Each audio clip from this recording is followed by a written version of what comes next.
hari Rabu atau hari Selasa ya, kami mendapat laporan dari KPH Manggarai Barat terkait adanya aktivitas perambahan dan okupasi kawasan hutan. Dan dalam laporan tersebut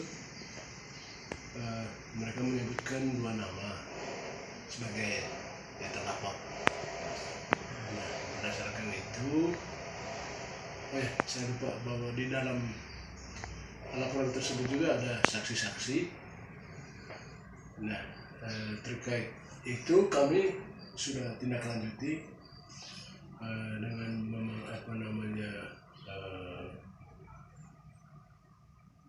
memanggil dan meminta keterangan dari beberapa orang, pertama dari pelapor, dalam hal ini petugas dari KPH. Petugas dari KPH. Terus kemudian berdasarkan keterangan dari petugas, kami pun sudah memanggil kedua orang yang terlapor itu, atau yang dilaporkan oleh teman-teman dari KPH. Mohon maaf atas nama, saya boleh menyebut nama tuh? Ya inisial lah, Iya.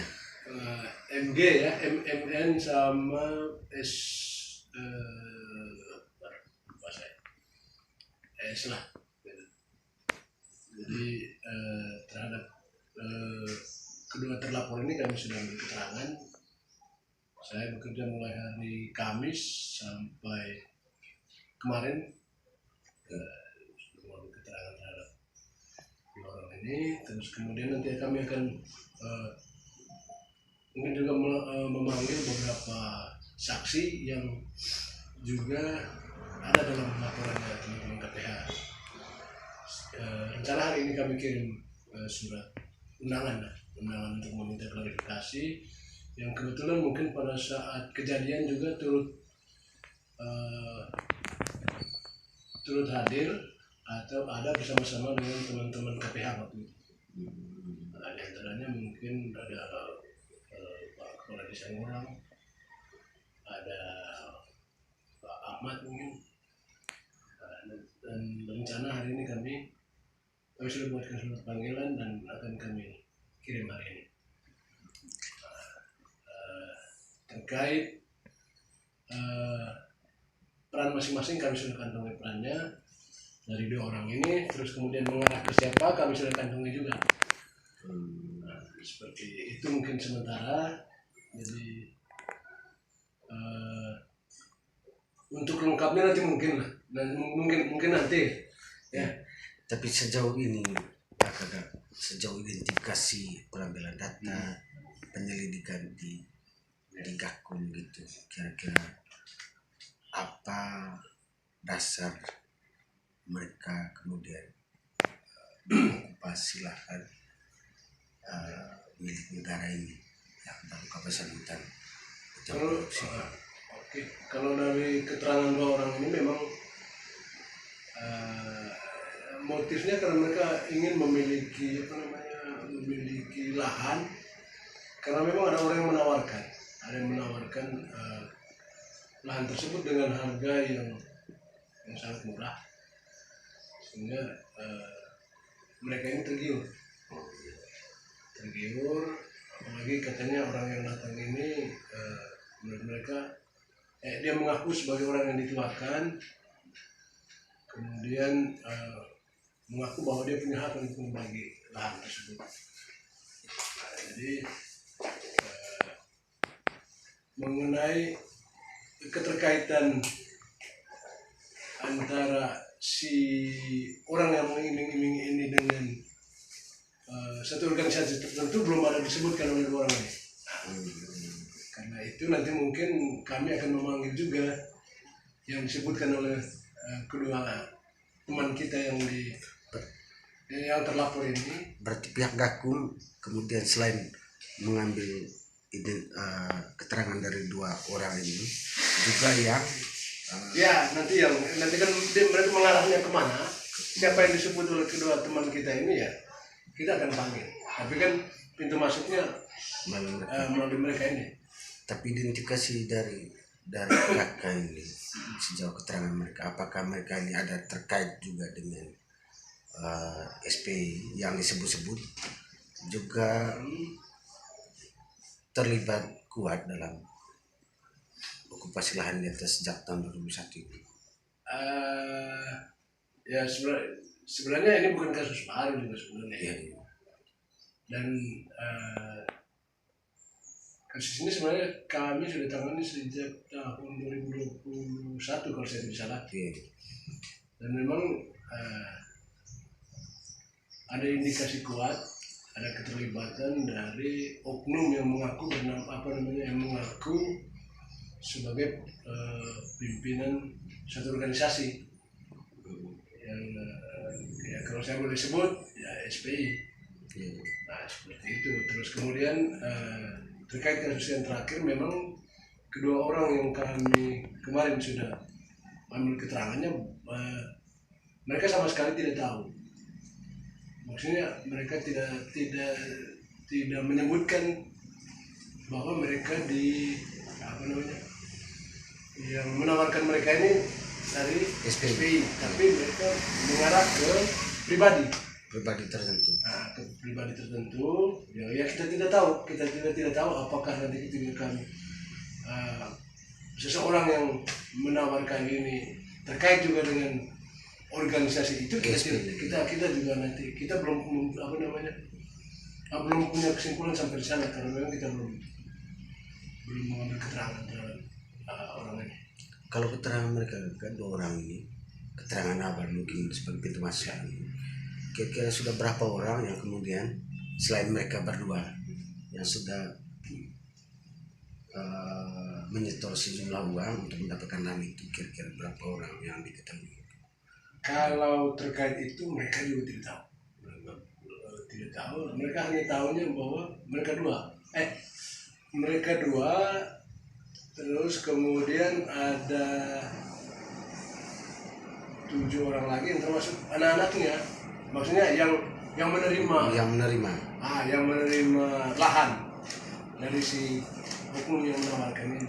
Kira-kira berapa jumlah uang yang kalau menurut pengakuan mereka kemarin si MN ini sudah menyerahkan uang kurang lebih 4.900.000. Terus yang satunya lagi baru menyerahkan 1 juta. Tadi menurut keterangan mereka bahwa karena mereka tidak ikut bersilahan waktu awal, jadi mereka membebankan biaya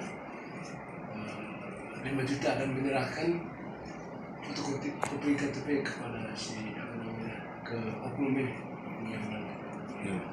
Ini kan penanganan harga kan sudah sejak tahun 2001 lalu di tahun 2021 itu juga saya pernah datang ke sini dan menuliskan seperti yang cukup panjang soal itu juga, dan pihak aku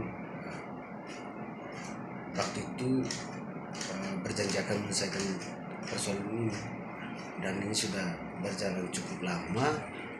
Dan di awal itu Gakum juga sudah mengidentifikasi pihak-pihak yang terlibat waktu itu dan menyebutkan orang-orang yang ada di lokasi itu. Dan sekarang muncul lagi orang baru gitu. Kira-kira sejauh ini penanganan dari Gakum sendiri dari tahun 2001 dengan oknum yang berbeda dan sekarang juga muncul lagi orang baru, kira-kira bagaimana gitu perkembangannya gitu. Dan kenapa kemudian terjadi hambatan gitu untuk mengungkapkan kasus ini?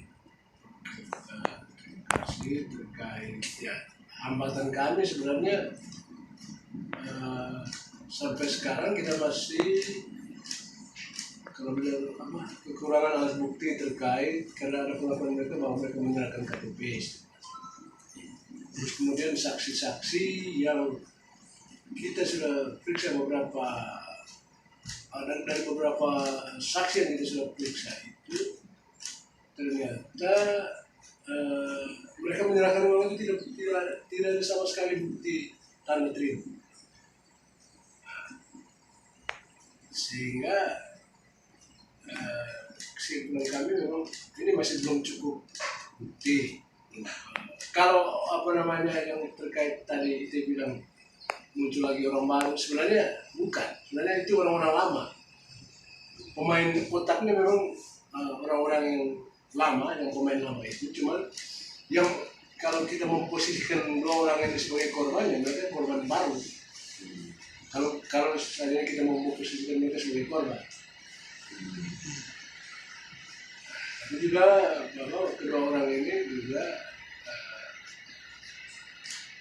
pelaku lapangan, tapi mungkin karena ketidaktahuan, keterjebak ini.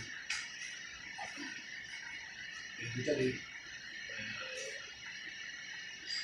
kira-kira keinginan untuk memperoleh memperoleh tanah dari ini gak pihak aku sendiri juga. Apakah ini masalah ini sudah masuk dalam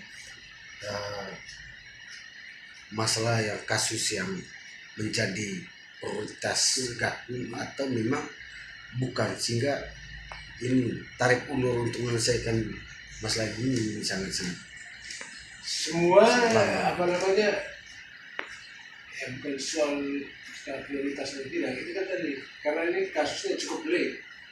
Sebenarnya kenapa ya mungkin kesannya agak lambat penanganannya, karena memang cukup pelik karena melibatkan banyak pihak, terus kemudian banyak jaringan, sehingga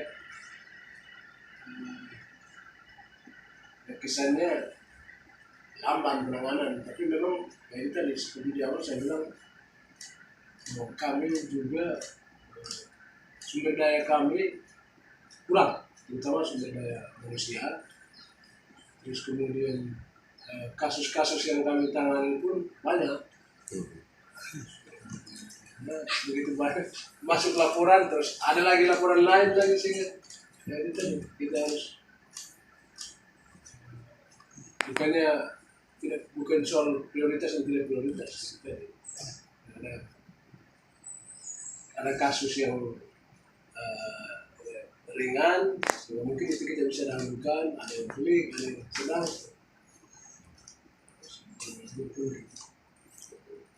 ini juga. Tapi kita tetap berjalan.